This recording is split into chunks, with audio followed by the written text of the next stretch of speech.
Nets fans, I think you might want to buckle up. Welcome in or welcome back.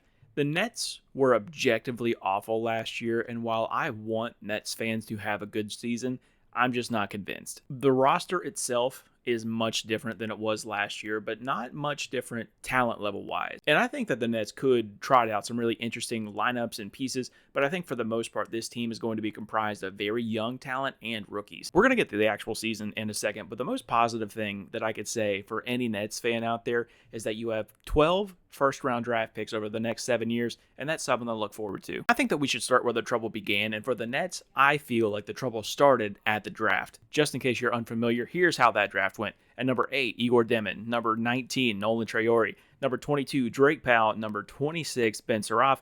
And number 27, Danny Wolf. Now, I need it to be said up front, I don't hate any one individual pick out of those 5. I really don't. The picks themselves, I'm sure that I could talk myself individually into them being a very solid role player. The problem is that you drafted all 5 of them, and 4 of those players that you drafted do the exact same thing, being a primary ball handler. Demon, Traore, Suraf, and Danny Wolf are all guys that you would theoretically want the ball in their hands. And the last time I checked, there's only one basketball on the floor. Yeah, they do it in different ways, but it's the exact same focus. On top of that, when was the last time that you remember a team having this many rookies on a roster winning anything? Now, I'm no GM. I'm making a video that's going to get 25 views if I'm lucky, but I would have to imagine that it would have been a lot simpler to try and package some of those draft picks to move up into the draft, say top 5, or take those picks, trade them for future draft capital instead of having 5 rookies on your team. Because worst case scenario, what happens when 3 of those draft picks suck? Then you can't get any draft capital in return for them. More often than not,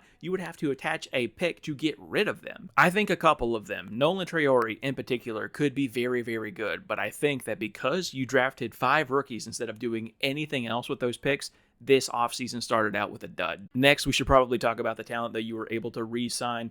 And Day'Ron Sharpe is interesting to me. And I don't want to write anybody off, especially this early in their career, but Day'Ron Sharpe really hasn't proven to me that he can be a real impact player. He's in a situation right now on the Nets where they're going to be bad for the foreseeable future. This is the opportunity to prove to you or your next team that you could be a real guy in this league, and he just hasn't done that yet. I think that he's a perfectly serviceable backup. I think that he's done a very decent job at backing up Nicholas Claxton.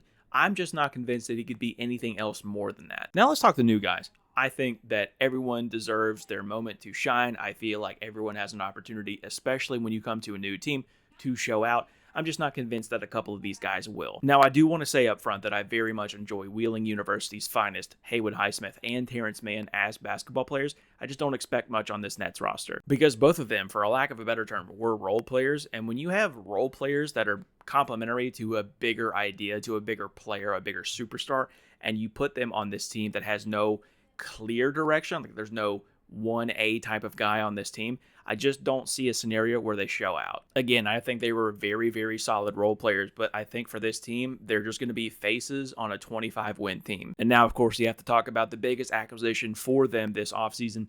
Michael Porter Jr. is a wild card for sure. Now, I'm going to keep my off-the-court comments about Michael Porter Jr. to myself, but even looking at him from a basketball perspective, it's not very favorable. And I don't think that it's his fault necessarily. He's had a ton of injury history to deal with over the years.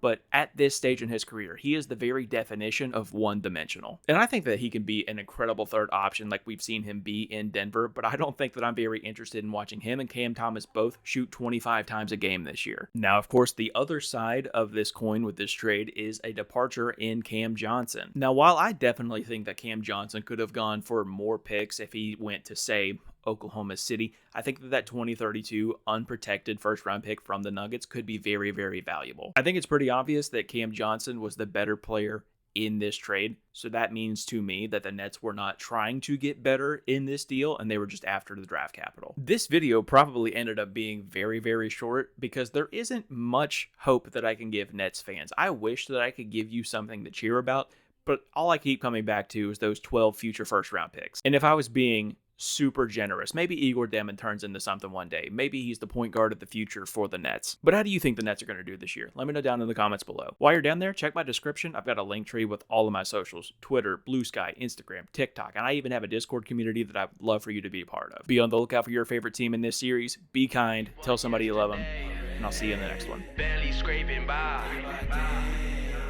trying to stop puffing. I'm trying to be one of the greats.